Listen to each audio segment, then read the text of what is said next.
Ons was dienspligtiges en standemag, die manne en vroue, die hele SAW en seunsbroederskap, wie vanaf die 60er, deur die 70er en tot die 80er jare op die grens en elders ons mense probeer verdedig en beskerm het.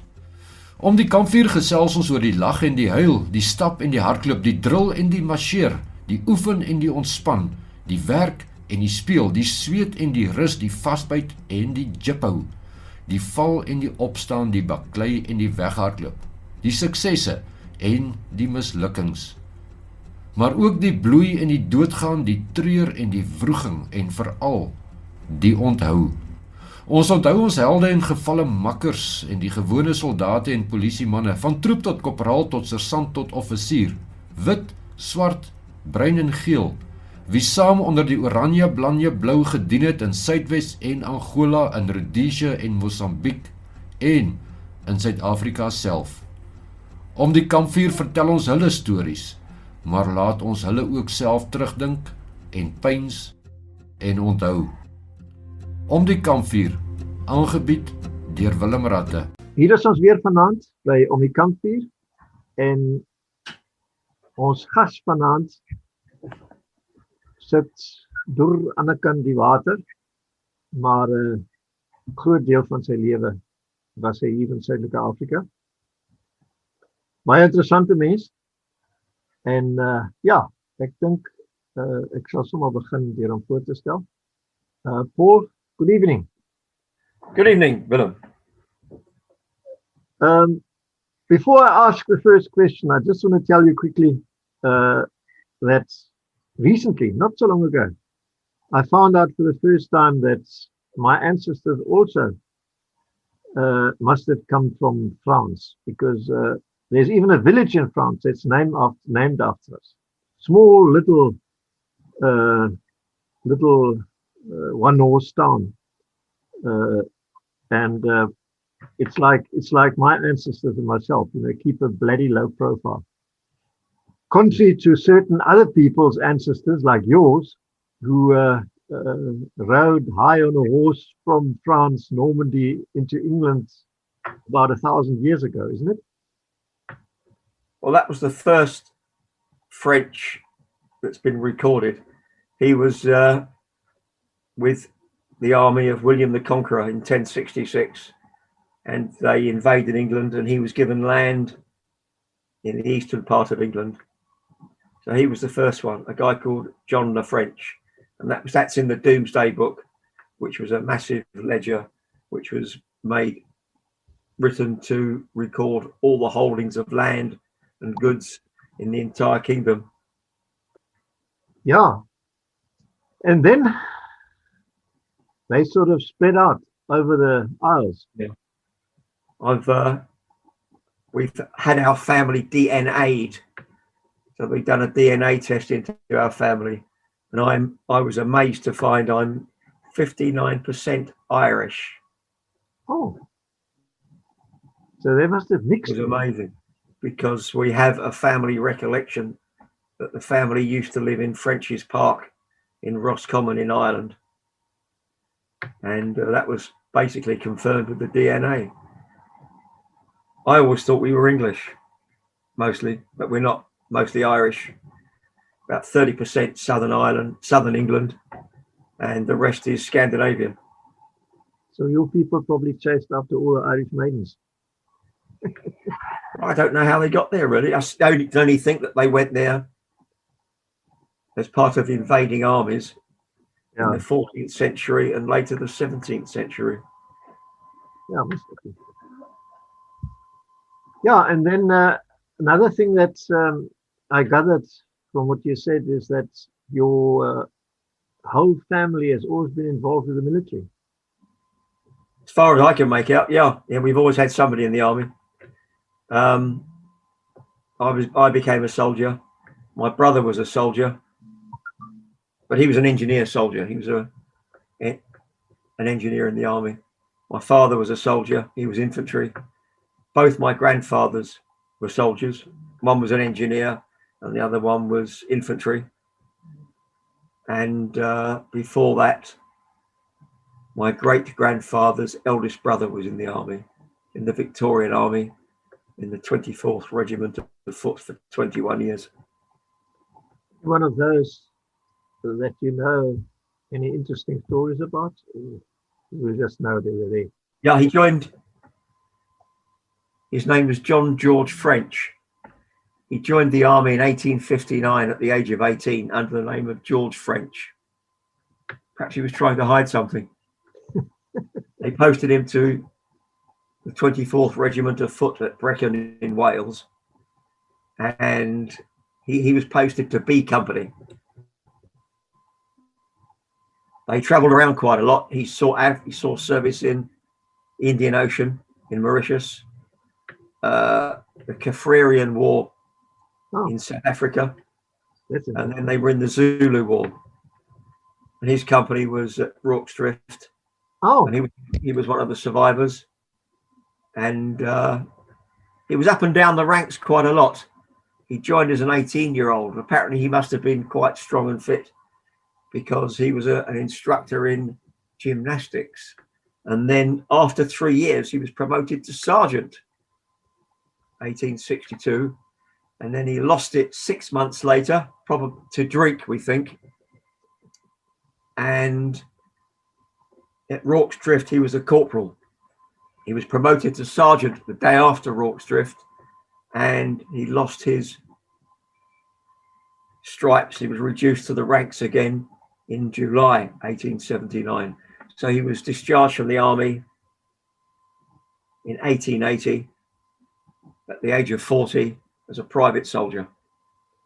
so Rorke's Drift is quite famous, eh? How many soldiers were there against how many Zulus? There's about 120 British soldiers and at least 3,000 Zulus. And they survived. Yeah. Oh, that's good. Yeah, and then eventually it came down to yourself. What happened to you? Where did you grow up? Well, it started really when I was 13. I joined the Army Cadet Force. We have a voluntary organisation in England, in the UK, called the Army Cadet Force. So it's an army-sponsored youth group, and they have detachments all over the country, normally attached to then Territorial Army units, now Army Reserve units. And my local Territorial Army unit was a REME, Royal Electrical and Mechanical Engineers unit. And I joined them. And so when I was 13, I did my first assault course, did the first, we used to shoot every Friday on the small 2.2 range. And when I was 13, we shot Liga rifles and Bren guns, which I thought was great. And it went on from there. So when I was 18, I joined the Territorial Army. I joined, that was 1965. I joined an armoured corps unit called the County of London Yeomanry, who had Land Rovers and ferret armoured cars. So we used to drive those at weekends, which was quite fun. What year was it? Sorry? What year was it? More or less. It was 67. I joined the County of London Yeomanry. Oh. Okay. Sorry, 65. And in 67, they were disbanded due to the Fence Force cuts. Yeah. And I had to look around for something else to do. So a year later, I decided to do a bit of parachuting. So I was either going to go to join 10th Battalion, the Parachute Regiment, which had a company in London, or I was going to join 21 SAS. That was a Monday I made that decision. The SAS paraded the next night, Tuesday, and the Parachute Regiment paraded on the Wednesday night. So I went to the first one on Tuesday night, and I signed on there and then. You were in a hurry. Well, it seemed a good idea, you know. Yeah. The pay was pretty awful, but you know, you got paid for doing it, which was good fun. You got paid to go walking, which I used to enjoy. Paid to shoot rifles, which I used to enjoy. I found I enjoyed playing with radio sets. I picked up Morse code pretty quickly. Yeah. And yeah, I enjoyed it thoroughly. Any deployments at that stage, or just stuck in England? We used to do exercises in England and in Europe. We had a special role within British Army of the Rhine, which was facing up to the Russians at that time in West Germany and East Germany. The Russians were in East Germany, and we were facing up to them. And we had a special role in the event of war, which would have involved parachuting and radio work and observation patrols behind enemy lines. No, it never happened. We never had to do it, but that would have been the role.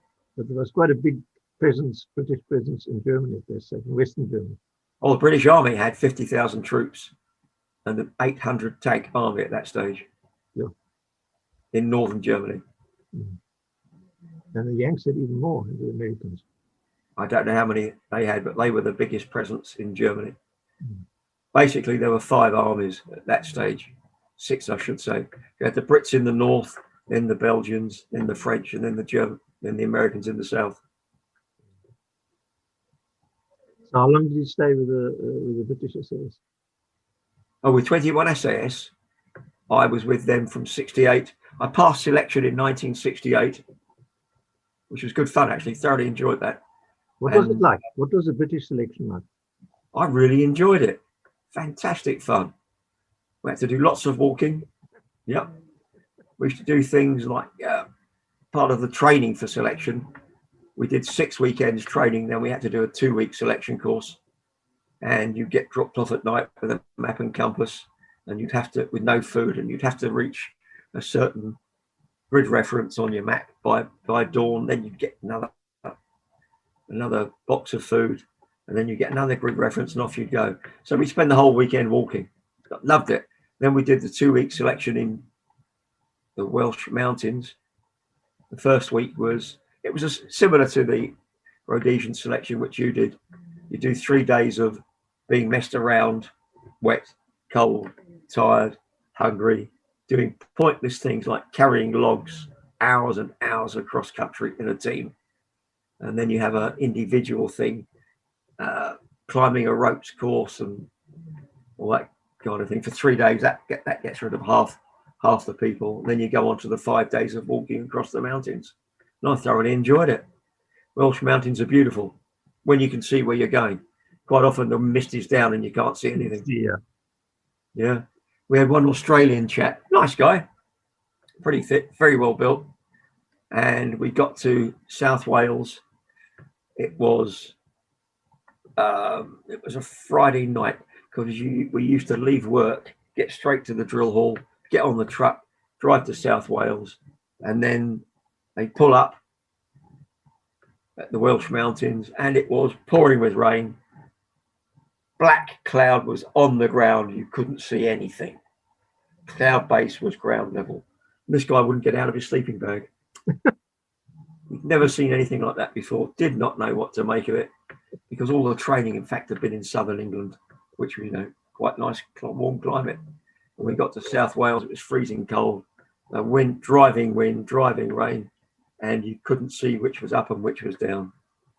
And he wouldn't get out of his sleeping bag. That was the end of him. But I enjoyed it. It was good fun. Great challenge. Yeah. Because you meet friends that you stay in touch with for the rest of your life. Yeah, well, because you suffer together. That makes the best bond. Yeah, it was good. So that selection course was really good. And after that, I did parachute course. Then I did a signals course. They had in London, 21 SAS had the best signals training setup I have ever seen. It was better than 22 SAS at Hereford. It was better than the Rhodesian SAS had. And it was designed and built by John Lark and Carsey Cox, who both worked for Lloyds Bank. And they were both instructors at Lloyds Bank head office in London. And they used all their civilian knowledge of programmed learning to devise a course for teaching Morse radio operators. And they devised and they built the room. They took a room in the drill hall. They built little soundproof cubby holes around it. They had 10 tape recorders. Remember, this is the old days of tape recorders and magnetic tape. 10 tape recorders. Each one had a 30-minute tape on there. Tapes 1 to 10. So tape one was very, very slow Morse code. Tape 10 was 10 words a minute. And you sat in your cubby hole and you could dial 1 to 10 on the little wafer switch, and that would switch on the tape recorder, and you would get tape 1. It was a 40-minute tape with a 5-minute test, and if you passed that, you went on to tape 2. So you clicked it on to number 2, and off you went. It was rapid, far quicker than any, because most Morse code instruction in those days was in a group. So you actually progressed at the speed of the slowest person. Yeah. With John Lark and Kazi Cox's system, you could progress at your own speed. Rat magic, that was. Those were two clever guys. Both dead now, I think. No, they're not. Kazi Cox is dead, but John Lark is still alive. And then I became a signaller, did a parachute course, and we used to have lots of fun in exercises, mostly in England, but we used to do about half a dozen exercises in Europe. I parachuted into Denmark 6 times in 4 years, Belgium twice, never into France. We used to drive over there in vehicles, but I never parachuted into France. And we used to do parachute signals up exercises in southern Germany with US 10th Special Forces, which was really good. Parachute at night into Bavaria, meet the guys the following morning. We'd all send messages and whatever, then go down the pub. If the signals training was so good, how come their radios were not so good? Good point. Because money. When I went to Hereford on selection in '68, I expected to see a shining, wonderful barracks with the latest equipment, beautiful equipment, and everything would work. In fact, it was a First World War wooden hutted camp, and the floors were rotten. You know how you get a rotten floor and you can bounce up and down on it? All the floors bounced up and down. And I had a defense electronics background because I was a draftsman at GEC, Aerospace and Technology, and we were building guidance systems for missiles. So I knew what circuit boards looked like and miniaturization and everything. And the radios we had were designed in the Second World War. Our principal high frequency or Morse code radio was the 123 set, and that was designed in 1943. And it was built after. It was designed for agents in Europe. It wasn't built until after the Second World War, and when it was used by SAS and diplomatic corps. You can find this radio in museums such as Bletchley Park at the moment. The other longer range radio they had was a World War II radio designed to go in a vehicle, and these guys were man packing it. It was put into a big wooden box, and these guys were carrying it. They used to carry that in the jungles of Malaya and Borneo. I used to kill them. Shocking equipment. We got an American radio in 1971 called the PRC 316, which was transistorized. No, sorry, all those old radios were valved. Yeah. So when you use them at night, you can see the valves glowing, and you daren't get them wet. Shocking. And then in '71, the American Special Forces radio, the PRC 316, came along. But that in turn had its limitations. The batteries were rechargeable, but they lost their charge very, very quickly, and the radio wasn't terribly powerful. The range wasn't very good. Very disappointing. Oh yes, and then one of the SAS guys in '68, who was showing us all the radios, came along and he said, now we've got a new radio. It's a miniaturized walkie-talkie. So held up this radio about half the size of a brick. I thought, wow, something modern. Yes, he said, we bought these with our own money in Singapore. In Singapore. Yeah, frightening, isn't it? Absolutely frightening. So that is quite a difference to what you found in South Africa and Rhodesia. I was very pleased when I got to Rhodesia. I saw the radios that they had, and they were absolutely excellent. All made by Raycal, South Africa. or by a company in Bulawayo who made the voice radios were made in Bulawayo, and the high frequency radios for Morse code were made in South Africa at Rakel SA. Excellent bits of kit, miniaturized, transistorized, rugged, robust, and they worked. So how come you were in England? How come you ended up in Southern Africa? Well, in 72, I wasn't earning much money. Taxation then was chronic. We were taxed until the pip squeaked. And I decided to get a job abroad, get a salary with no tax. So I got a job in Abu Dhabi in the United Arab Emirates, working for the Abu Dhabi Defence Force Air Wing. So I worked on missiles, a missile fitter on French equipment in Abu Dhabi for 2 years, which put some money in the bank. And while I was there was a chap who joined our contract. He had just come from the Airworks Services contract in Salisbury, Rhodesia, where he did second and third line servicing on Rhodesian Air Force equipment, Canberras, Hunters and the like. And we got to talking, and he was telling me about Kariba, great place, Kariba, Victoria Falls, trips to game parks. I thought, that sounds pretty damn good. I'm going to have a look at that place. So when my 2 years was up, I went back home to my parents' place in London and went to the place he told me about in central London, and which was the Rhodesian headquarters, as it were. They had offices there, and bought a charter plane ticket to Salisbury, 30-day ticket. Was that after UDI? Really? Sorry? Was that after UDI? Oh yes, this was 1974. 1974. And they maintained an office in London. Yeah, had a room, top of a house. A couple of girls worked in there.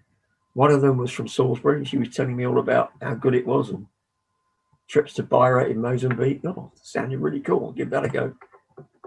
So I bought the plane ticket in 74, February 74, and I flew out to Salisbury. Okay. Middle of February 74. Mm-hmm. Yeah, it was cool. What did you do there? How did you end up in the army? Right. Got off the plane. Had no idea where I was going to go. Got into a taxi, said to the guy, take me to a hotel. So he took me to the Courtney Hotel in downtown Salisbury. Very old, verandahed sort of hotel. Food was great. Loved the steaks. And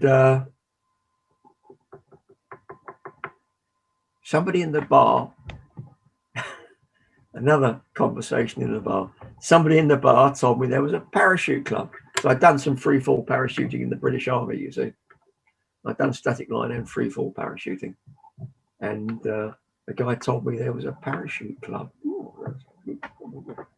So, and they jump every weekend. He said, go there Saturday. Okay, go there Saturday. So I went there Saturday. What is it, airfield again? Sorry? Hampton, Mount Hampton. Eh? No, we were out at Delport Farm on the Widdicombe Road, on the road out to Marandellas. Delport Farm. It was a 800-yard dirt airstrip. They used one of the farm buildings as a clubhouse. They had a swimming pool there, and it all functioned pretty well. It worked actually really well. So I joined. I always took my parachute logbooks with me everywhere I went in those days. I didn't own a parachute at that time, but I always took the logbooks with me. So I signed on there and then did a jump within an hour of arriving, then another one. Then the party started in the evening. I stayed there all night, slept in a parachute, and jumped the next day. Yeah, it was cool. Then went back to the hotel. You had another bar conversation. Sorry? And then you had another bar conversation. Yeah, guy got me a job. The chap there said, go and see my friend. He's looking for draftsmen. I said, okay, give it a go. And got a job. Started work with Johnson and Fletcher, air conditioning. And then I went down the parachute club the next weekend and the weekend after. Then I woke up one Sunday morning and I remember thinking, truth, my airline ticket expires soon. So I got the ticket out and the plane had gone the day before. So you were only supposed to be a certain time and fly back? Yeah, missed the plane. But I had a job anyway, so it didn't really matter. So I left the hotel, found a little flat to stay in, and then I met at the parachute club a chap called Dave Scales. Oh. We're having a few drinks in the bar. And I said, what do you do for a living? He said, oh, I'm in the army. I'm in the SAS. I said, that sounds fun. What do you guys get up to? And he was telling me this and that. And I said, your selection course must be dead easy, because in Africa, it doesn't get as cold as wet as South Wales, let's face it. The weather in South Wales is disgusting. It comes straight off the Atlantic. In one day you can get four seasons all in one day, ranging from bright sunshine to snow. No, he says it's really hard. You couldn't do it. I said I could do it. I said you couldn't do mine, but I could do yours. He said, well, I'll tell you what, in 2 weeks' time, or was it 3 weeks, something like that, there's a selection course coming up. You go and do that. See if you can do it. I said, I can do it. So I woke up on Monday morning and thought, oh shit, what have I done now? What have you done? I went and signed on in the army. Did the selection course 3 weeks later, which I really enjoyed. Fantastic fun. It really was. Did you enjoy the selection? Fantastic. We went to Inyanga in the Eastern Districts. Fantastic out there. The scenery will knock your eyeballs out. Brilliant climate. Brilliant climate. Didn't rain. Plenty of water there though. Loads of mountain streams. So you've got no problems with water. They gave you a ration pack every day, so you didn't go hungry. There was plenty of water, and had fun. Really good, really good. Feet hurt, but I had good fun. And you passed? Oh yeah. Got back, got off the truck. There was Dave Scale. I said, Dave. He said, you're back. I heard you passed, he said. I said, what are you doing? He says, I'm going on leave for 2 weeks. I had this scheme running then. Anybody in the squadron who could get a friend to join, when he passed selection course, they got 2 weeks leave. So he used you. Used and abused, same as usual. Yeah. It's good. There you were. Yeah, there we were. And then? So I stayed with them until I didn't like the management, actually. The management didn't suit me. It was a bit rigid. We didn't seem to be getting all the good work. You could tell in 74, 75 and 76, Salou Scouts were getting the good work. Yeah, that was at that stage, there was a dip in the unit, definitely. The work wasn't good. You know, it was did a bit of flying. Watch the tracers come up from the ground. Green tracer. That was quite exciting. We didn't do a great deal though. Did a river crossing, which I'd always wanted to do, for real. Remember that, Chioko? Yeah. We walked to Chioko. We walked across the Zambezi Valley floor, and it was dry and there was no water. Then we got to the Rio Ruya. I couldn't believe it. Bloody thing was in full spate. Loads of water. And you had to cross it. Yeah, we had to swim across that with Bergen rolls. That was quite good. Feet couldn't, your feet probably touched the bottom, but mine didn't. Then we had to swim it on the way back. Oh, what fun. And then that was quite exciting. And then I thought, What Chioka op was that? sorry, Which Chioka op was that? which Chioka op was it? Which? we went to Chioka about the middle of '76. But which one? What did you do there? There were 2 or 3 ops against Chioka. Oh, I can't remember. It must have been the first one. And then after that, we had to go on. We weren't told where we were going. Got in the truck, so we went to Eastern Districts, and we set up camp in the Vumba, just south of Umtali, on the Mozambique border. And listening to the radio one night, we heard about the Zulu Scouts had done an operation across the border in vehicles into Nyadzonya camp, which was a Zanla, Robert Mugabe's army, his camp, big training camp near Chimoio in Mozambique. And I thought, that's what I want. I'm going to do that.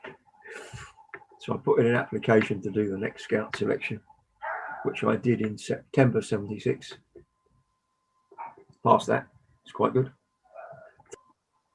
So Paul, then you ended up in Zulu Scouts. Just to give the listeners a bit of an idea, what was Zulu Scouts about? It's a multiracial organisation, African soldiers and European soldiers. And it was begun to provide troops for the pseudo role. Pseudo means false. So we were false terrorists who would go into the bush looking for terrorists.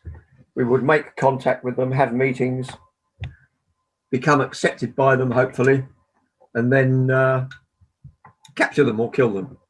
But you as a whitey probably had to stay behind. Probably.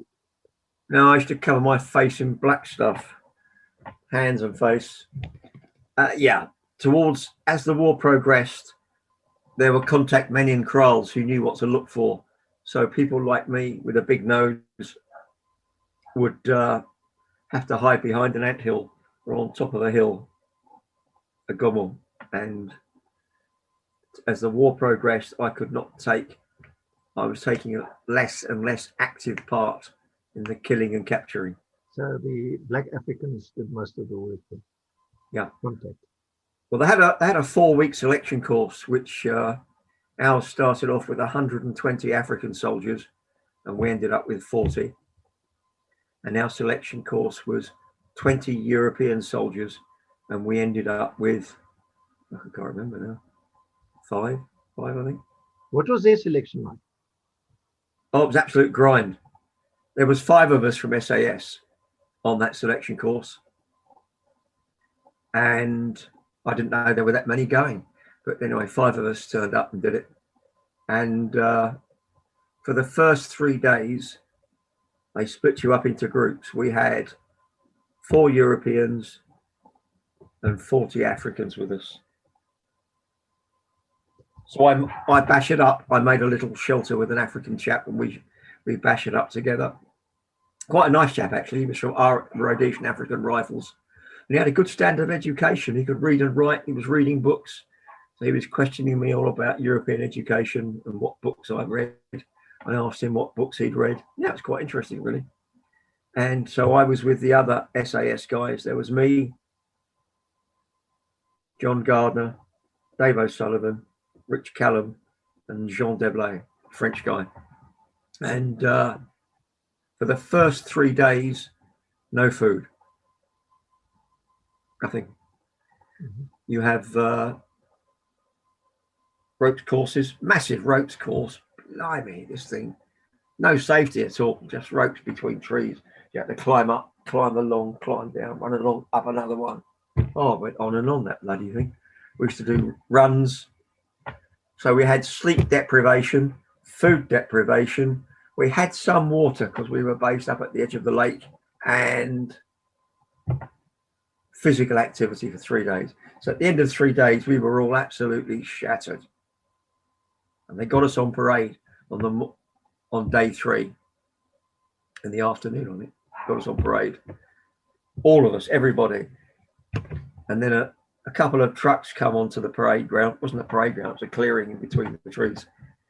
And let the backs of the truck down, and inside each truck was a big tin Dixie, one of those big insulated tin food tins with stew in there. And you could smell it everywhere. Oh, it smelled good. And they said, right, anybody who wants to give up, and get in the truck. You have as much food to eat as you like. You can go back to Salisbury. John Gartner, ex-Australian SAS, and Dave O'Sullivan, former Royal Marine Commando, jumped on the truck. I said, where the fuck are you two going? And John said, I've had enough of these Africans. I don't like Africans. What are you doing in Silly Scouts if you don't like Africans? I couldn't understand it. I didn't know. It was in the mind. They didn't have the mindset for it, because some of the things you had to do, like they give you a group of 10 Africans and you have to guide them to a point get there before a certain time. And it was like pulling a train behind you. These guys were hungry, didn't have enough sleep. You had to get them moving and get there before that time, before the time was up. I don't think they had in the brain, inside their heads, to do that kind of thing. They were okay working with European troops, but not with African. Anyway, got rid of half the course then. So down to 10 Europeans, 40 African, how many? Probably 60 Africans. And we spent the next 4 weeks doing all kinds of boring, very tiring things with very little food and very little sleep, actually. 4 weeks. And it all ended up in a 4-day walk. Right at the end, people started leaving all the time, you know. People were getting injuries and falling off the ropes and whatever. And the last 4 days was a walk from, this was all taking place in the Zambezi Valley near Kariba. So it's hot as hell. Stinking hot. Flies. Awful. And it hadn't rained, actually, before the rains came. We had to walk from Kariba to Makuti up on the escarpment and then back to Kariba again. How far was Jesus, wet that. How far? Eh? How far was it? 4 days. It was I honestly don't know. I probably knew what the distance was. It was a good 2-hour drive, whatever that means. 80 k's, I suppose. 80 there, 60 to 80 there, and same back again. There were some water holes about halfway. This was before the rains came, so the water holes were like had thick green slime on the top. So you have to strain all the water off there, and you can get some water out of it. Could you walk on the road? Eh? Could you walk on the road? Were you allowed to walk on the road? Oh God, no. No, there was must have been the old wagon road from very early days, because you could see parts of it were sort of flat, and it probably been used by wagons years ago. But anyway, off we went. And then 5 of us passed at the end, 5 Europeans, me, John DeBlay, Rich Callum, John DeBlay, brain won't work. Four from SA.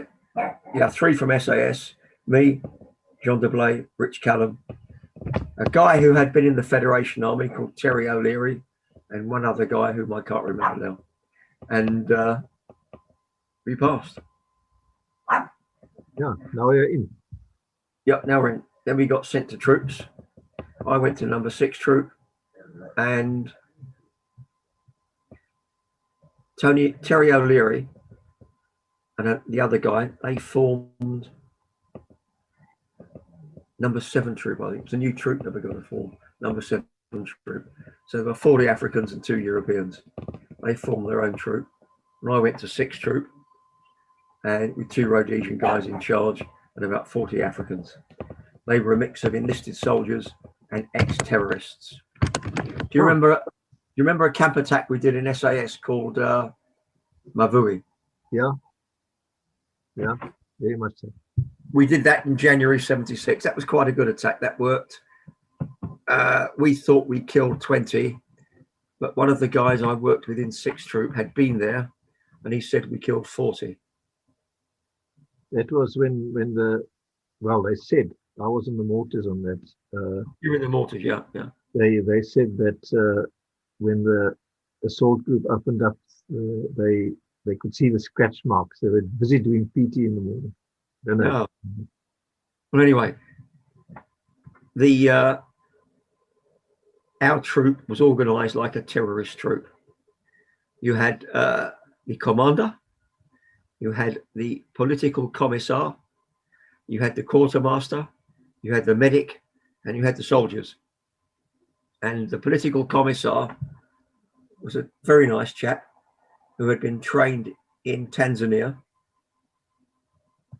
and he knew lots of communist ideology and freedom songs. And he had been at Mavui camp when we attacked, but he had escaped by swimming across the Sabi River. Oops. Fascinating. Nice to meet up with. Yeah. He had been captured about 3 months before in Yanga district. That was quite good. And so we had lots of fun and games for about the next 18 months. You're around the bush, making contact with troops, killing and capturing a few. It was interesting to see the way that African soldiers were motivated. Africans are motivated by power and money. So we gave the guys the power, which was rifles, and the other motivation was money. We got $50 per man for 1 to 4 kills. Sorry, 1 to 5. We got $100 per man for up to 10 kills per contact, and we got $150 per man for more than 10 kills. It's jolly nice money, and the guys will work hard for it. Now, a lot of them were ex-TERs, as you said. Half of them. Half of them, yeah. What about reliability? What did you feel like? I mean, you're working with people that were enemy as recently as a few weeks ago. Didn't bother me at all. Does it? Yeah.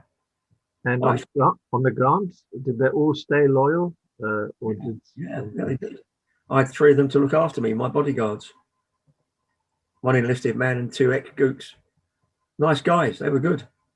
You never had any problems? Sorry? You never had any problems? In our troop, we never had any trouble. That's good. There were 2 that turned and went back to the enemy, but that wasn't in my troop. And there were 2 troops that mutinied. I say mutiny, they refused to parade and refused to obey orders. Mm. But it wasn't our troop, that was other troops. And the mutinies were easily stopped. The kind of ops you did you also do ops similar to the Nodza, or what it's called, ops that you drove into camps with vehicles and so on and on? We were a pseudo troop. We worked pseudo internally in the southeast of Rhodesia. We did an armoured bus operation 1 month, which was an absolute farce. I did actually do one armoured column operation with Zulu Scouts in Gaza province in Mozambique, and on that op we captured a big grader for grading roads. We brought that back with us, and we captured a bus, a big bus, 60-seater bus, which we brought back with us. So the Zulu Scouts MT section put armor plate in it. Yeah. Took the glass out, armor plate. And our troop rode it for about half the troop, rode it for a couple of weeks around some tribal trust lands in the southeast of Rhodesia. No success whatsoever. We wanted to be stopped by some terrorists who would stop us to demand money for the revolution, but they never stopped us. The bus didn't fit in. It was the wrong style of bus. They didn't have any of that kind in Rhodesia. It was the wrong bus company. They painted shoeshine bus service on the side, and didn't work. And then we were going downhill one day, and the steering wheel came off. I was sitting behind the driver, and he was driving along, and suddenly the wheel came off. And the bus was going down the hill, and then we went off the road, and we went into the bush. Shit, that was close. That was the end of the bus. Eh? That was the end of the bus operation. No. Oh, it gets worse. It gets worse. On another day's excursion, we got back to camp very, very late. We had a camp at not far from Zimbabwe Ruins, actually. And driver switches lights on, dip switch, one of those dip switches on the floors that they used to have in vehicles in those days. And all the wiring burned out. Every bit of wiring burned out. No lights. Luckily, the diesel engine kept going. Gee, that was lucky. No lights. So we had torches shining out of the little tiny torches shining out. We got back at about 10 miles an hour.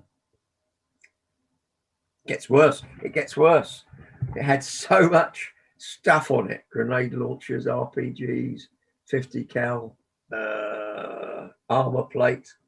It couldn't go up hills. So on really steep hills, we had to get out and push it. Oh, like Keystone Cops comedy. Bloody funny. That was the end of the armoured bus for me. They used it on several columns in Mozambique. It will be the front vehicle up the front of the column. It worked well in that particular role. But you never did those ops. No, I didn't. I stayed internal. It wasn't bad money. We were making money. Oh. You know, we'd have a good holiday in what we came back with. And then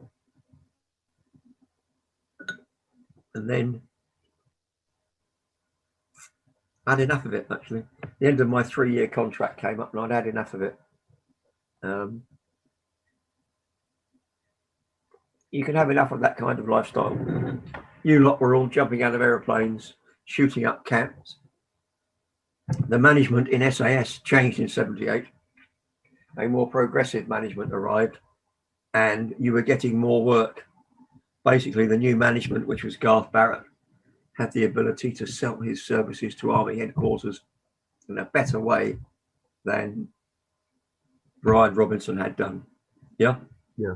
Because in 1976, I went to pick up some mail at the orderly room, SAS orderly room 76 at Cranbourne Barracks. And I was standing outside Brian Robinson's office looking at the mail on the wall there, that little pigeonhole thing. And I could hear what was going on inside. And he was saying, I told them they can't do it. I told them it was all wrong. It was far too risky, and I was not going to risk my men's lives. I wonder what that was. That was Nyantonia Camp. He turned it down. When he turned it down, Walls gave the job to Salute Scouts. Reed Daly took that and did it, and it came off. I didn't know that. Yeah, it's quite interesting. Amazing what you can hear outside one of those. Yeah, if you've got big ears. Anyway, yeah, oh yeah, it's good. It was quite interesting. He went on. He had a whole group of senior NCOs in there, and he was giving them a lecture about how he told the army head of the army that couldn't be done. And then I heard there had been a regime change, and you were getting better work. Jumping out of aeroplanes, big camp attacks. Whoa, sounding good to me. So sorry, I'll go back and do that. And so I did. You came back. Did they take you back? Did the SAS give you any grief? I had to drop a rank. I went from sergeant down to corporal. That didn't last long. Back up to sergeant again. And yeah, it was good. We had good work. What ops do you remember? Oh, fuck, there was quite a few. Well, we did quite a few actually. We were constantly employed. Constantly employed. It was just one sort of blur, one job after another. Russian front? Oh, fuck yeah, yeah. We used to do, I did combat. I did one free fall operation in Salute Scouts with Dennis Crocamp, who sadly passed away 2 weeks ago. And I did in SAS, I did 3 static line and 1 free fall.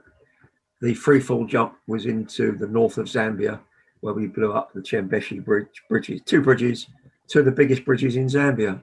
Over That the was right at the end. That was right at the end. Right at the end, yeah, yeah. The 3 static line jumps were all road ambushes, where you jump in. We did 1 in Zambia, 2 in Mozambique, where you jump in, do an approach march to a road, pull an ambush, go back to the parachutes, get a helicopter lift, pick up, and then leave. Tell us about those ambushes. Sorry? Tell us about those ambushes on the road. Yeah. Well, the one I remember the most was like a scene out of Apocalypse Now, which was a gory movie about the Vietnam War. It was smoke billowing down the road, burning vehicles turned over, bodies lying in the road in the bush, the sound of automatic fire, bullets bouncing off the road down the road, like something out of Apocalypse Now, a really good Vietnam War movie. Did you win? Yeah. No, I lost half my hearing in one. Lost half my hearing in one. And then, what else did we do? We did so much, it's difficult to remember it all a bit of a blur. Then we did the Chembeshi Rivers Bridge. That was absolutely slick. That was the best op ever. That was slick, super slick. It went according to plan. Things went wrong, but we made a plan and worked around it, and so on. It was good. I think you can, if you remember, if you can give us a rundown on that specific, because that, as you said, that was very interesting. How did it start? Sorry? How did it start? Army headquarters determined that there was a need to isolate Lusaka by cutting all the roads, north, south, east, and west, to force them to come to the negotiating table. It was in 79. Eh? Yeah. Our squadron was tasked with cutting the 2 bridges to the north of Lusaka on the main road to Tanzania. The idea was to cut the rail bridge and the road bridge that crossed the Chembeshi River. The road bridge was a concrete structure, a 3-lane highway made of reinforced concrete with reinforced concrete piers. The rail bridge was concrete piers supporting a steel railway bridge. Yeah. Mm-hmm. Canberra jet bomber flew over and took pictures from 30,000 feet, which were magnified. And me and Standish White made a cardboard model of the Chembeshi bridges, yeah?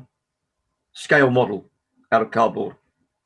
Cardboard glue, sellotape, highlighters to colour everything in.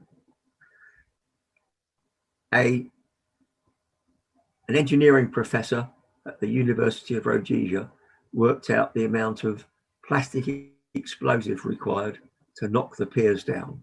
How far was that? How far were those bridges from the Rhodesian border? Almost on the Tanzanian border, 350 miles. Okay. And then, out of range of the normal choppers. Oh, fuck, choppers wouldn't get there. I'll tell you how we got there just now. But this clever professor worked out a scheme to knock down the piers. Bloody clever. It was going to be 100 kilo. It was 2 big mortar boxes full of plastic explosive on one side of each pier. The idea was to knock down 5 piers. So it was 100 kilos on each side. It's half a ton of plastic in big mortar bomb boxes on one side of the pier. And on the other side of the pier would be a net made out of Cortex, which is plastic line filled with high explosive. It was like a fishing net made out of Cortex on one side, and the other side was the 2 boxes, or was it 1 box? No, it was 1 50-kilo box of plastic, which had to be at least 6 feet below water to tap the power of the explosive against the bridge. These were suspended by wooden plaques, a 6-inch square piece of wood with a brass hook in it, which was super glued to the pier. Can you believe that? So at night we had to paddle up in canoes, the raging torrent this was, put the super glue on the plaque, put it on the wall, and then suspend the box of explosive 6 feet below the water. Then go around the other side, put 2 more plaques on, and hang a Cortex net, like a fishing net made of explosive, on the other side. Also on the route. Eh? Also, that was me and a guy called Anton Krobler. Remember Anton? yeah, I remember Anton. Anton Krobler. Yeah, we did that. And we had to connect up all the charges to the explosives boxes and the nets, which is quite an important job, because if we got it wrong, they wouldn't go bang. Anyway, back to that was the design done by the professor of engineering at University of Rhodesia. And he got his sums right, this guy did. Mainly because everybody added 50% to everything. And then we did some practice jumps. We used a civilian DC-7 painted black from Air Trans Africa, run by Jack Mallock. Nice guy, Jack. Actually was from South Africa. He joined the Southern Rhodesian Air Force in World War II, and he was a Spitfire pilot, where he got shot down over the south of France in World War II. He made his money on the Berlin airlift when him and his mate pooled all their available cash and bought a DC-3. Made loads of money on the Berlin airlift in 1946. And then he started a company called Air Trans Africa, where he made more money running guns and supplies into various war zones in Africa, like the Nigerian Civil War, which went completely wrong when he lost everything, when all the aircraft he owned were on the ground at a place called Warri in southeast Nigeria, when the Nigerian government troops came storming down the road, and he had to run out the back door and left with nothing. So he went back to Rhodesia, saw his old flying mate Ian Smith, who bankrolled him in a new airline, and he made loads of money breaking sanctions with Air Trans Africa. But he had one old petrol-driven DC-7 4-engine job, which he painted black, and used to rent it out to the Air Force. It could hold 60 parachute troops in the back of it, sitting on the floor. It's cool. Anyway, one dark night, 4 of us in the back there with free fall kit on, oxygen banks. We flew off to northern Zambia,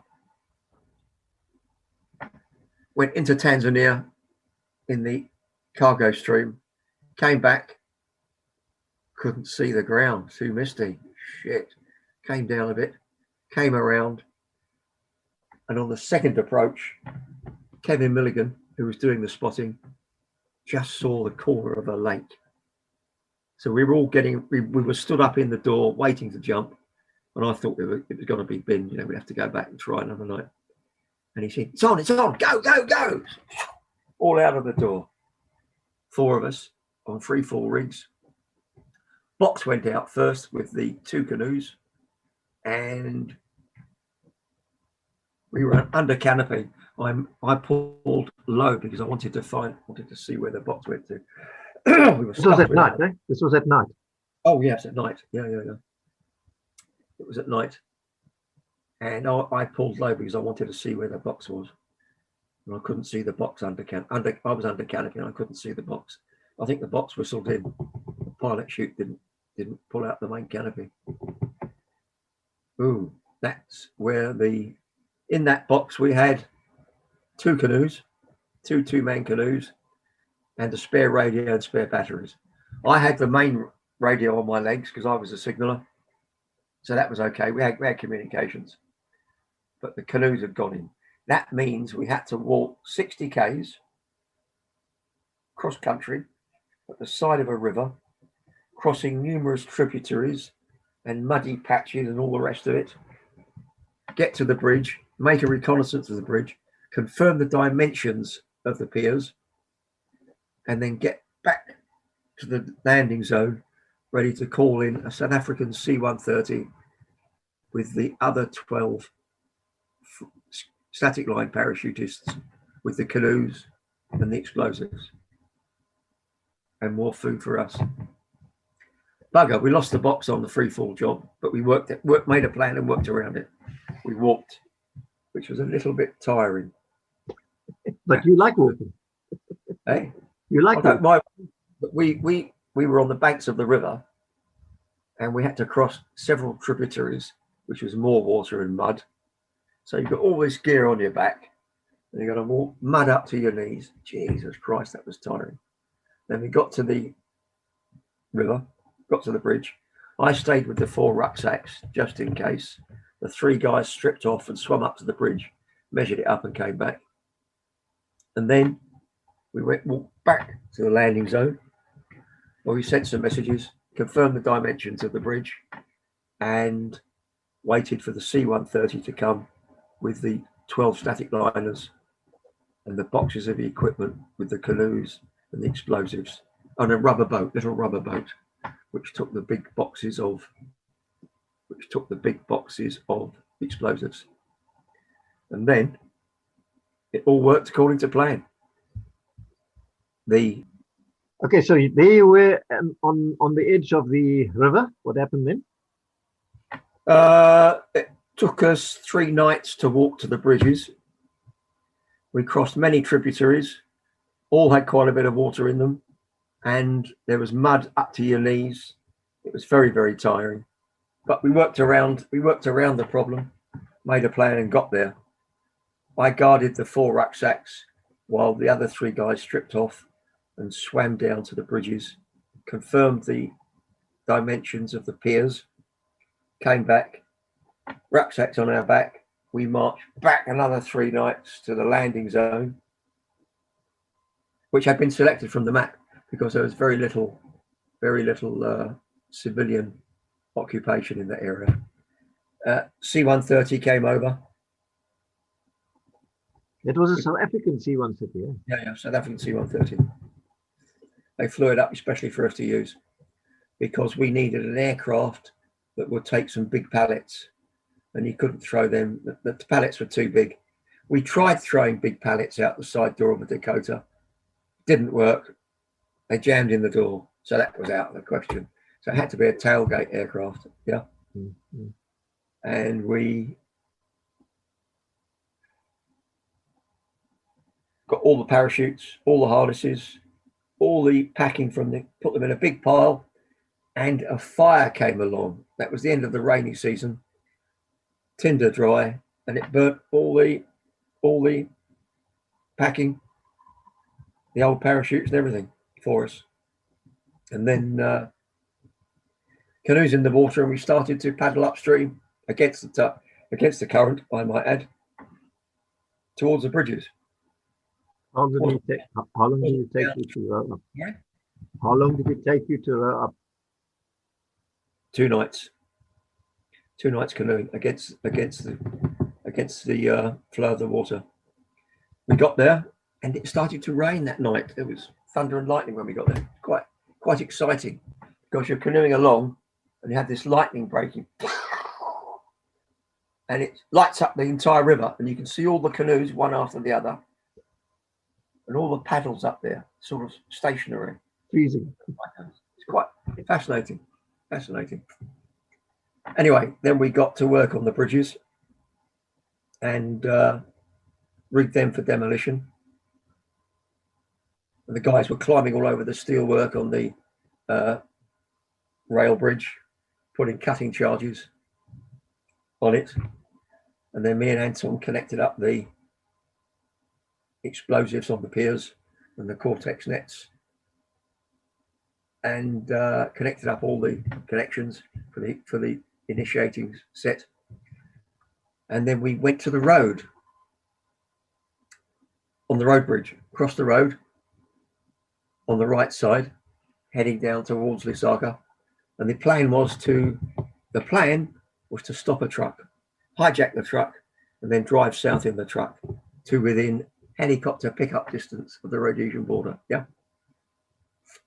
So anyway, truck comes along, perfect truck, 15-ton truck, rigid, carrying fertilizer. White man's driving, called Mick, of Irish ancestry, with his African co-driver. Okay, pull the truck over, hold a gun on him, pull the truck over, got him out, got him in the back, emptied all the fertilizer out except bags around the side, try and make it bulletproof, put him in the back with his African. Then another truck comes along, another white Zambian of Irish ancestry comes along. Yeah, it's a family trucking company, and he's got 2 kids in the front with him, his son and his son's friend, and it's his son's birthday, and this was a birthday present for him, a trip to Tanzania, to Dar es Salaam. Adventure. Okay, it gets worse. Another truck comes along. The third one. Yeah, 2 African drivers in it. It was a family trucking company, so he pulled those 2 trucks over and leave them. Everybody in the back of the first truck. Rig the bridges for demolition. Get in the truck, all of us, 16 SAS, 2 European men, 2 European kids, and 3 Africans drivers. And we're going as we're going south. You heard this enormous boom, boom, fucking loud bang, and you could feel the pressure wave. Very impressive. So the bridge is blue. Sorry? The bridge is blue. Oh yeah. We worked around problems on the canoe paddle up to the bridges. All the heavy explosives were in a little rubber boat with a little 50cc motor on it. It got water in the carburetor. Oh fuck! What do we do now? Pulled over to the riverbank. Fossi Vosloo, who was not a mechanic but he knew all about outboard motors, stripped the carburetor down in the dark at night on a river, blew the water out, put it back together, and it started. Off we go again. So we had problems, but we worked around them. And then, okay, we're now exfiltrating south, going down the river. Then we turned off. We went past an abandoned sugar mill, which looked a bit like a power station, into Luangwa South Park, National Park. Kept going until we were nearly out of fuel. Stopped. I got on, had a little bit of fuel left. So I got the radio up, made comms, had excellent communications all the way through the job, and whistled up 2, or was it 3 Bell helicopters. They came in, loaded up with avgas in drums, pulled the drums out of the aeroplane, refueled the helicopters, everyone piled on board. And off we brought everybody back to Rhodesia, including the kids and the fathers. 2 children, 3 Irish brothers, and the 2 African drivers. Or was it 3 African drivers?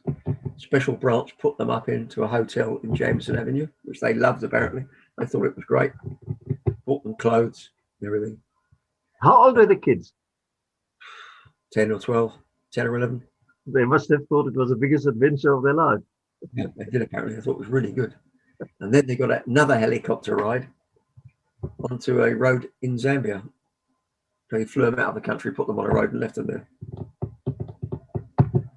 And so did the Zambian government have anything against them? Did they interrogate them, or what happened to them afterwards? Didn't hear a thing. No idea. The Irish brothers were all intent on getting their trucks back.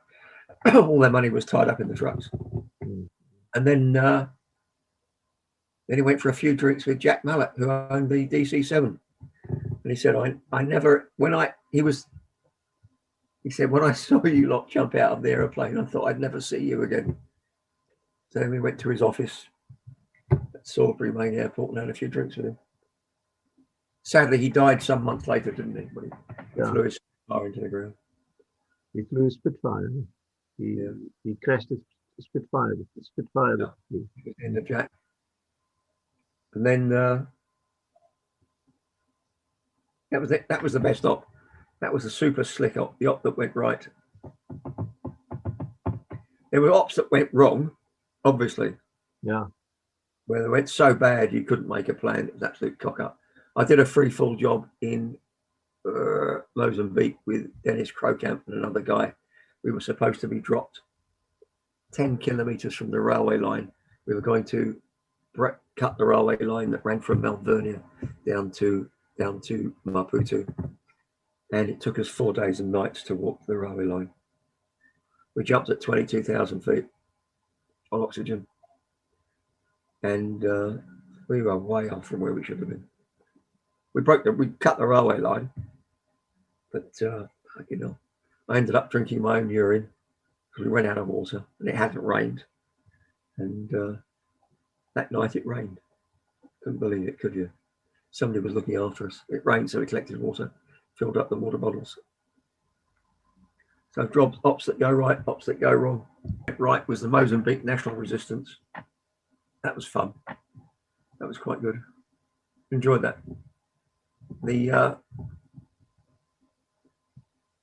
When Mozambique gained independence, April 74,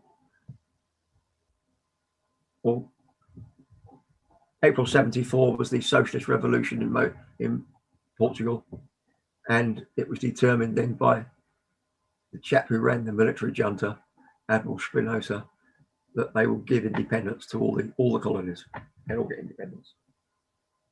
So Mozambique was given independence, and they found Frelimo, gave it to them, and lots of Portuguese didn't like that. They started an organisation called the Movement, which would fight against this and bring it back into Portuguese rule. That didn't happen. They came across the border to Rhodesia. Special branch picked up the idea and determined that it would be a good idea to support this organisation, call it the Mozambique National Resistance, MNR, Resistencia Nacional Mozambicana, and they would use that to secure the eastern border of Rhodesia. And it worked, but they did it about 4 years too late. Yeah. So we spent months and months and months working with MNR groups in Mozambique, recruiting, calling in resupplies, getting them supplied, and strengthening their position along the border with Rhodesia. And it worked in the end. We were close to winning that war if they just started the MNR 4 years earlier. I agree 100%. I agree 100%. Yeah. Sorry? I agree with you 100%. Yeah. Anyway, I called in one big resupply. I told them we had 1,200 recruits. And we had problems actually with some of the people that we sent. The first group of 4 that went out there all caught dysentery badly. They weren't what I would call bush fit. So me and 3 other guys went out there to support Luke Mschlanger, known to us as Luke the Gook, who was running an operation in Gaza province in Mozambique. Yep. And Luke did some marvelous recruiting. We had 1,200 people, but no food, no uniforms, no equipment. So I got on the radio and asked for a resupply to suit 1,200 men. And I thought we'd get a DC-3 come over with a few boxes. So I was standing there with my radio on the ground waiting for the aeroplanes. And a South African C-130 came over at about treetop height. It was from Sapphire, C-130. And I saw the ramp go down and everything come out of the back. Pallet, pallet, pallet, pallet, pallet, pallet, pallet, pallet, pallet. I seemed to go on forever. And it was treetop height. And these things were coming out. Parachutes were opening up and hitting the ground. And I thought, well, that's it. Won't get any more now. And then all the DC-3s arrived. 6 of them. I couldn't believe it. So the guy in the lead DC-3 said to me, "Where are you? I can't see you." So I popped a smoke grenade. I said, drop on the smoke. And he came on. I said, go left, go right, go left, right, roll out, steady, stand by the lights, go. And he pushed all his. Then the next one came in, go. All the boxes were coming out. Fantastic. So we had enough tins of corned beef, rice, mealie meal, and AK-47s and uniforms to arm 1,200. So they took control of a big slice of Mozambique down the border. That was the MNR. What year was that? 79. Yeah, that was the second half of 79. And then everything ended and they gave Rhodesia away. Yeah, we were close to winning. If we carried on another year, I'm sure we could have strangled. I mean, that's where the tourists came from Mozambique. You know, that was a big danger. If you could sort that out, then Rhodesia would have been safe. Yeah. 4 years too late. Anyway, that was it. That was good. Well, I learned a lot in the Rhodesian army. I learned that if you fill your mess tins with mealie meal, sudza, you call it putu or pup. After about 4 days, it goes yellow. And after 7 days, it goes black around the outside and black in the middle. But you can still eat it. Yeah. Yeah. It didn't taste too good, but it kept you going. Yeah. Fascinating. Now you were there. Now you were working with the Nama. MNR was basically the Nama, and then Rhodesia was handed over, became Zimbabwe. But you were still in the army. Did you get out at that stage? Yeah. Immediately after independence, the squadron I was in did an operation in the southeast where we set up a base camp on the Mozambique border. South African Puma came over, landed, dropped off 4 South African special forces, me, a South African who was in SAS, and the 4 guys from one recce marched into Mozambique, found Luke, did a handover from Rhodesians to South Africans. It took us 4 days to walk there. And then the Puma landed. We got on board, and it took us 20 minutes to fly back. 4 days in, 20 minutes back. And that was the handover from MNR to South African Special Forces. So they ran it after then. So, and then you went back. Oh, I forgot to mention, I got married on March the 21st, 1980.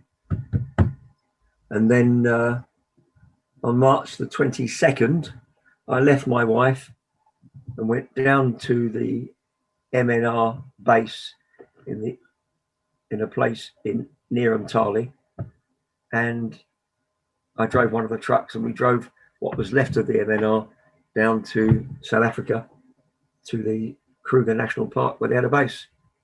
Oh, yeah, nice, yeah. And nobody stopped you. No.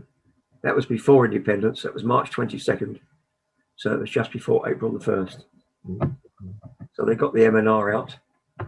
They got out whatever members of Salu Scouts wanted to join the SA Army. They went. Which brings me to a question I wanted to ask you now. There were these Salu Scouts, Black Africans. Now Mugabe came into power. Did they suffer under Mugabe, or were they left alone? And they become #1 parachute battalion. Is that so? So no one gave them any hassles? No. Most of the guys went over to Mugabe's army. Some of them came to South Africa. I was amazed. I thought they'd all want to leave, but they didn't. They all stayed with their families, and it became #1 parachute battalion. And yourself? We went to the South African Army, to #6 Reconnaissance Commando in Durban. Yeah, and there you did one op that I always wanted to find out what really happened. That op into Maputo. Were you on that? There were two. I did the first one. We got into Maputo. We drove into Maputo. We had a base camp on the eastern border of South Africa, and the idea was to drive on the old wagon road to the main road that went to Maputo, go to Maputo, destroy 3 ANC houses and come back the same way. But we took so long on that old wagon road, we got to the outskirts of Maputo. There was a sign that said Maputo. We had to turn around and go back. The operation was done a month later, and we lost, what was it? 5 wounded. You weren't on that, the next one. I wasn't. No. Didn't have to go on that one. My wife was pregnant. That happened when our son was born. So that was February the 8th, 1981.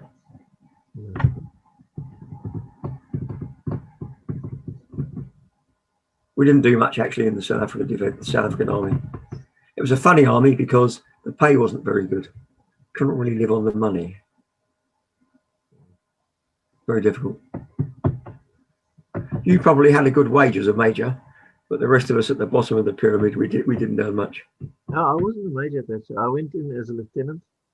When I came over, I started as a lieutenant. But the pay, yeah, I never complained really because we got everything. You know, up on the border, you had everything for free. You know, food was free, housing was free. So it didn't really bother me that much. But I suppose if you're in Durban, you've got to pay your own rent and food and so on. That's different. I thought being based in Durban was a bad thing. Yeah. We've lost touch with the bush. Exactly. Yeah. It was an urban environment and we lost touch with the bush, which I think is necessary. You've got to have that feeling for the bush to be a good bush soldier, and to live in Durban, the bright lights, and the freeways, and the cars, and aeroplanes and things, put you out of touch with the way things are in the bush.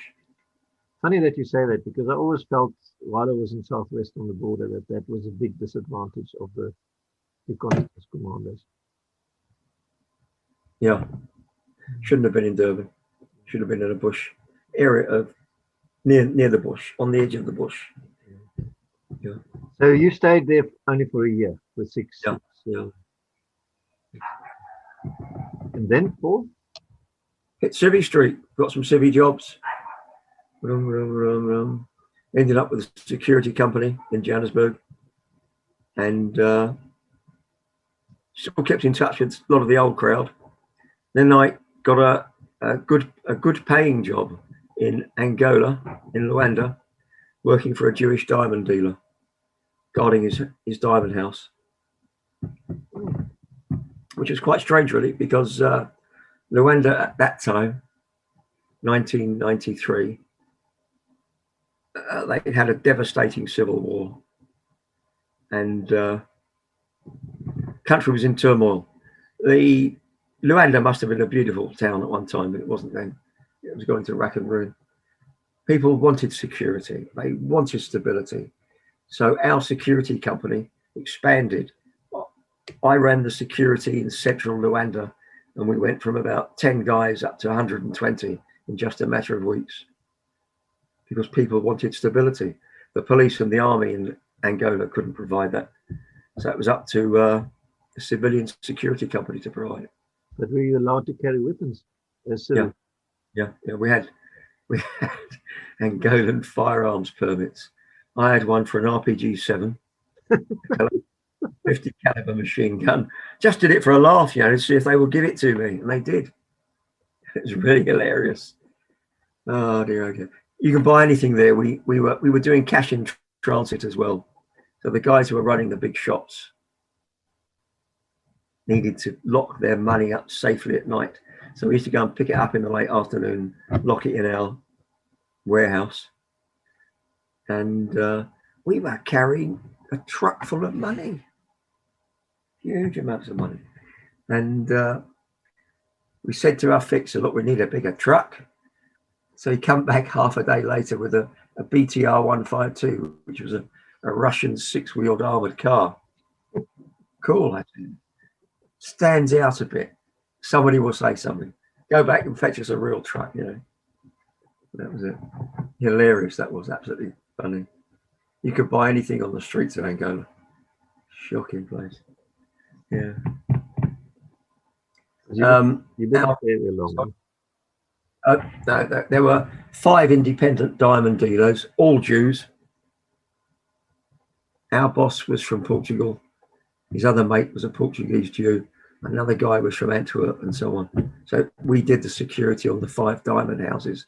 A diamond house is a little villa, reinforced concrete at the windows and big steel bars. And there is a room in the middle, a secure room. There's a big table in there, big white light over the table, piles of diamonds, that was the sorting room where the diamonds were. And you had a big Angolan Portuguese coloured gent who used to go into the interior with big bricks of local money, kwanzas, bricks of them done up with elastic bands. And he would haggle with the diamond diggers, these guys who dig them out of the riverbeds at the side of the road. So there would be a piece of paper at the side of the road with a pile of diamonds on it. They looked like raw diamonds, looked like bits of stone, actually, stones. And this guy would come along and haggle with him, weigh it, and pay him in kwanzas. And then the Angolan can go down to the local store and buy his soap and his candles and his corned beef and stuff. Then the Angolan coloured gent in his air-conditioned 4x4, followed by a pickup truck with armed soldiers on the back, would come back to Luanda and sell it to the Jews. De Beers was also there at that time. And they came to all the diamond dealers and said, look, guys, you better come and join us. And our boss said to them, no, you join me. I'm bigger than you are in this town. And then it all went downhill because the police turned up, truckload of them, surrounded our building, hands up, and we all got deported. So that was the end of our little job. And our boss lost his job as well. And all the other independent dealers were shut down. So the Beers run Angola. Took everything over. Probably bribed the government. Oh, yes. Rumour was he paid the president $50 million to shut the 5 diamond houses down. Well, that's typical. It's typical of Africa, isn't it? That is the way business is conducted in Africa. You buy everything you want, or you're strong enough to take it. So then you were deported from Angola. Where did you go to? I went back to UK. My mother died, actually. That was when my mother died. So I went back to UK and I moved my family to UK. The kids were at an age where they had to go into a senior school. So I thought it was better for them to go into a senior school in England at that stage rather than delay it until later. But you stayed in the security business? Yes, on and off. I had a few jobs, actually. And then Iraq came along in 2003, which was really good. The war was in April 2003, and I went to Iraq with the security company in June 2003. You said something funny. You said Hussein was very good for you. Great guy. Loved it. It was tremendous.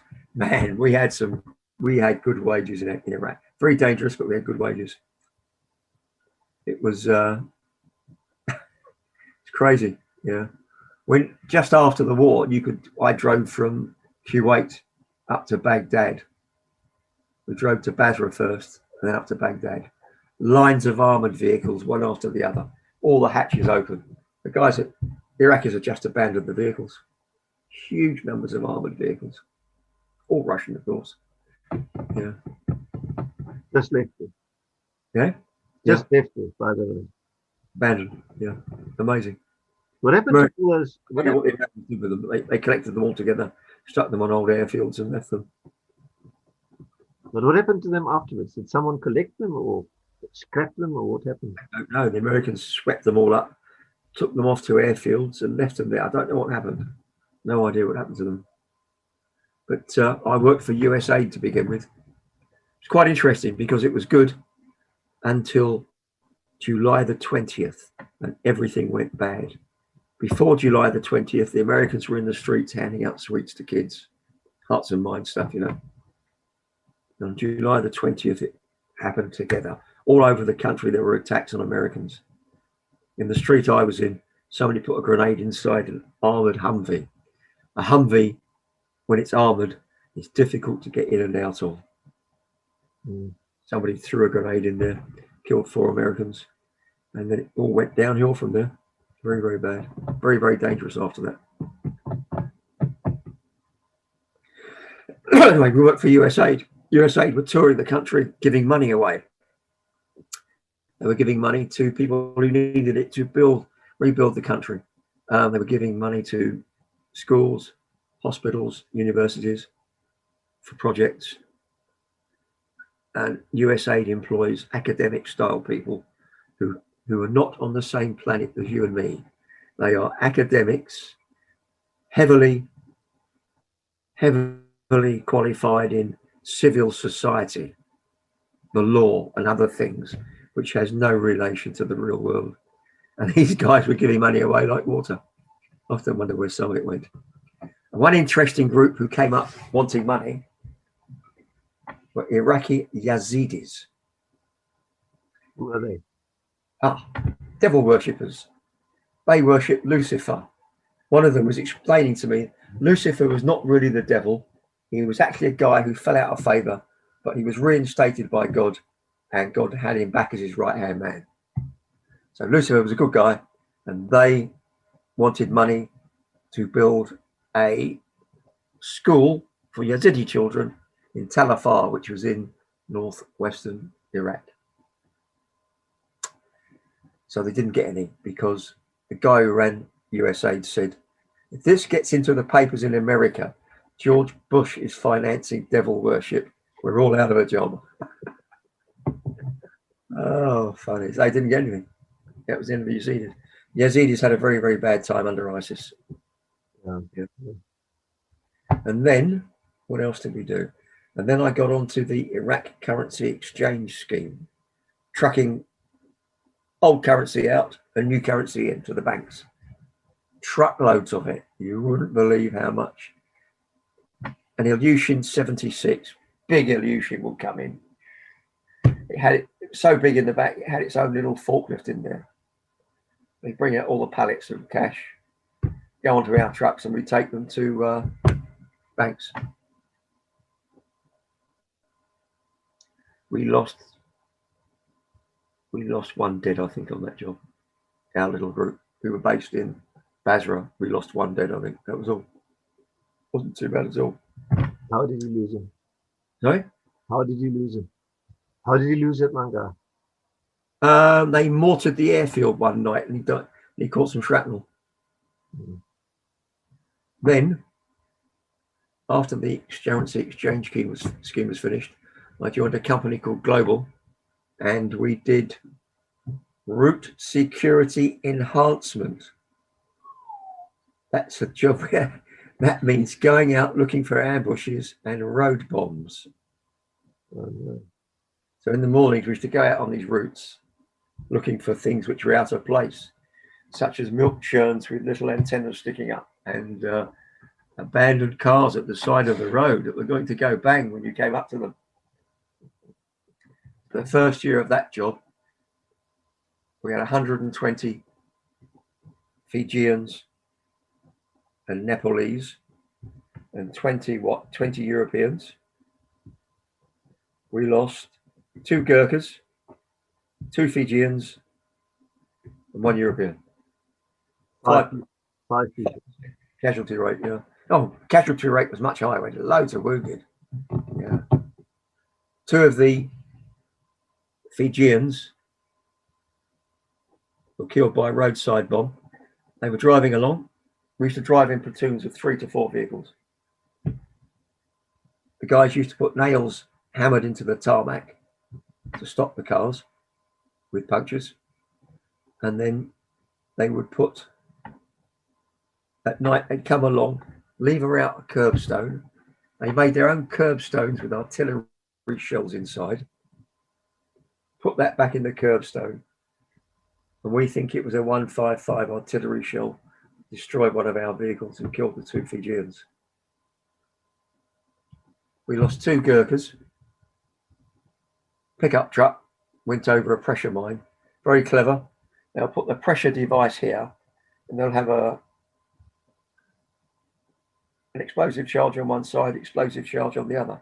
So the front wheels detonate the pressure switch, and the back of the cargo, the passenger area of the pickup truck, takes the force of the blast. So that killed 2 Nepalese Gurkhas in the back of the pickup truck. Yeah, big hole in the ground that was. I saw that. And then that was quite a dangerous job. We also got a job protecting the mortuary teams that went into Iraq looking for the victims of genocide. Looks like Saddam Hussein wanted to get rid of all the Kurds, and they found the area where they thought he'd buried a lot of them, and they started excavating with little trowels and brushes. They wanted to find 50 bodies so they could charge Saddam Hussein with mass murder. Didn't have any trouble. In the end, they brought in a big excavator. There was thousands of bodies in there. I mean, he killed loads of them. That was another little interesting job we had. And so it went on. And then Iraq finished for me, because after a while, you get a feeling that your time is limited. Time to get out. Spend the money you've made, get out while you've still got 2 arms and 2 legs. I'd already been wounded in Rhodesia, and I didn't want that again. And so I got out of Iraq, and I got a job, anti-piracy work in Nigeria.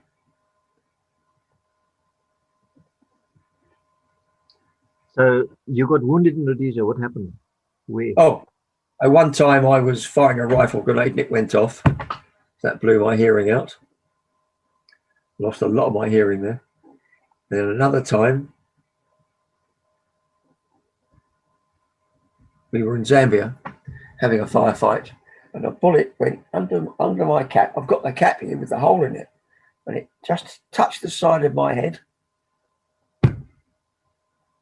Well, with John Wayne in the film The Green Beret, that wouldn't affect him. He'd be back on the road again. But me, I was severely concussed for 3 days and lost the use of my left arm through a severe bang on the right-hand side of my head. And then another time, a grenade went off and it peppered my back and the back of my head with shrapnel. It's one of those Russian grenades that pumps out little tiny cubes of steel. Well, I've still got some of them in me, and they come up on chest x-rays, and they wanted to give me an MRI scan about 2 years ago. Couldn't do that because I've got metal in me. So I said to them, take the metal out. See, well, can't do it. If they can't do that, it's right next to the heart, close to an artery. It's too dangerous. Leave it. That was it. It was the end of that one. Anyway, in Iraq, I had that feeling if I stayed any longer, I was not going to walk out of that place. So I knocked that on the head, and I got a job with a security company working in offshore Nigeria, anti-piracy.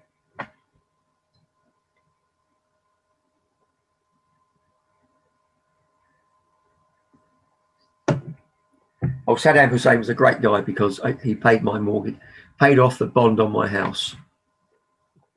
Then you said the pirates were good for you as well. Oh, then the pirates put more money in my bank. That's good money, actually. Unarmed security. There's 2 kinds of offshore security. There's armed, which is bad money, unarmed, which is good money. Funny. So I did the unarmed. What did you have to do? I was working on production platforms and oil rigs as a security boss, protecting them against pirates. What's a pirate? There's a fisherman today and a pirate tonight. He's got a fishing boat with a little outboard motor on the back, and these boats can go. Let me tell you, they are fast. They've all got guns, and what they do is they try to get on board a vessel, production platform, or an oil rig,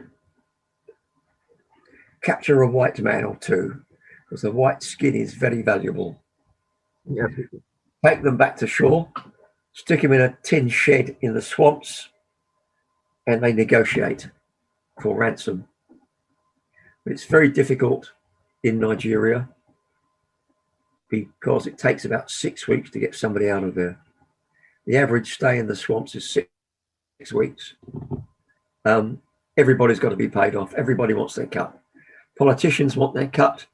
Traditional rulers, that's the princes and the kings and the emirs, they want their cut. And then there's the local government people, they want their cut. Then there's the tribal chief, he wants his cut. And then there's the fishermen, they want to make something out of it as well. Lots and lots of negotiation. And I never found out exactly how much they paid for a white man. I'd like to know. Very, very secret. Yeah. You can find most things out, but how much they paid for a white man was difficult to find. I think only one European actually died in captivity, and he had a weak heart and died of a heart attack. It's to their benefit. They keep you alive and well. Yeah. That way you're worth more alive than you are dead. So that was it. We on the rigs, we used to put in systems, procedures and techniques to go into lockdown if the bad guys got on board. And Good money. did you ever live through a lockdown then that they came on board? Never had to do it. We used to have lockdown drills once a week. We used to have a safe room on board, big steel door, fastened from the inside. Marine radio inside for calling the shore. Mobile phones inside for calling the shore if we had ship to shore comms with mobile phones. Food, chemical, toilet, water. We could live in there for a week. These guys. Sorry? Who was supposed to come and help you? Say you're on lockdown. Who was supposed to come and help you? Nigerian Navy. Not the Nigerian Navy, surely. Nigerians wouldn't allow anyone to carry guns except the Nigerian Army, Navy and Air Force. Were they effective? Not really. They were in the pay as well, actually. Smoked a lot of dope as well. You could tell when you were speaking to them on the radio, they used to sound drunk, and it wasn't drink, it was dope. Smoke a lot of dope. Smoke a lot of dope, those guys. How long did you stay or work on that time? I was 67 when I finished there, 2014. Company said they couldn't get insurance for me anymore, so that was the end of my security days. And since then, you've been living peacefully and happily in one of the most beautiful parts of England. Hey? Yeah. Bit of skydiving, ran a skydiving team. We had lots of fun. Used to go on trips to France, Germany, Spain, Portugal, Dubai, jumping. It's really good. And your kids continue the military tradition. They also... All my 3 children are in the army, or they have been in the army. I tried to get them to join the Air Force, but they wouldn't do it. Well, Paul, thank you very much for talking to us. It was very, very interesting. Pleasure. A pleasure. I think the listeners have enjoyed it. And and all the best for the future. Thank you. And good night. So, nou kom ons tot die einde van nog 'n om die kampvuur. En kom ons kyk wie het ons volgende week hier by om die Kampvuur. Dan al die luisteraars, lekker slaap.